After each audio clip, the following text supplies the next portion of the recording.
Hello കൂട്ടുകാരെ, വളരെ എളുപ്പത്തിൽ തയ്യാറാക്കിയ ഒരു ഉരുളക്കിഴങ്ങ് കറിയാണേ.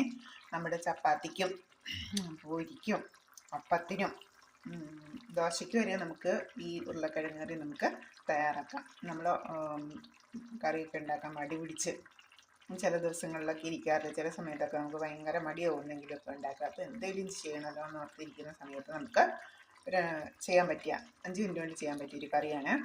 2 ഉരുളക്കിഴങ്ങ് എടുക്കുക, ഒരു സവോള എടുക്കുക. എന്നിട്ട് അത് നന്നായിട്ട് സാധാരണ നമ്മൾ കഴുകി വൃത്തിയാക്കി അതിൻ്റെ തൊലിയൊക്കെ കളഞ്ഞ് കഴുകി വൃത്തിയാക്കി വേകാൻ ആവശ്യത്തിന് ഉപ്പും വെള്ളവും കൂടെ ഒഴിച്ച് നന്നായിട്ട് വേവിച്ചെടുക്കുക.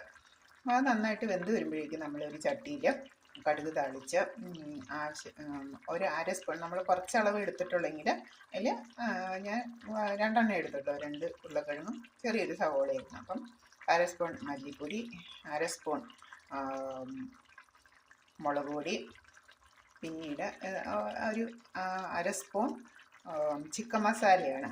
ഇതെല്ലാം കൂടെ നമ്മൾ ആ കടുക് താളിച്ച് എണ്ണയിലേക്ക് ഇട്ട് നന്നായിട്ട് മൂപ്പിച്ചെടുക്കുന്നു. അപ്പം അത് മൂത്ത് വരുമ്പോഴേക്കും ഞാൻ സെപ്പറേറ്റാണ് ഉരുളക്കിഴങ്ങും സവോളയും കൂടെ സെപ്പറേറ്റ് ഒരു പാത്രത്തിൽ വെച്ചാണ് വേവിച്ചത്. ഇങ്ങനെ വേവിച്ചെടുത്ത ഉരുളക്കിഴങ്ങും സവോളയും കൂടെ നമ്മൾ ഈ താളിച്ച് വെച്ചിട്ടുള്ള മുളക് പൊടിയിലേക്ക് നമ്മൾ കോരിയിടുന്നു.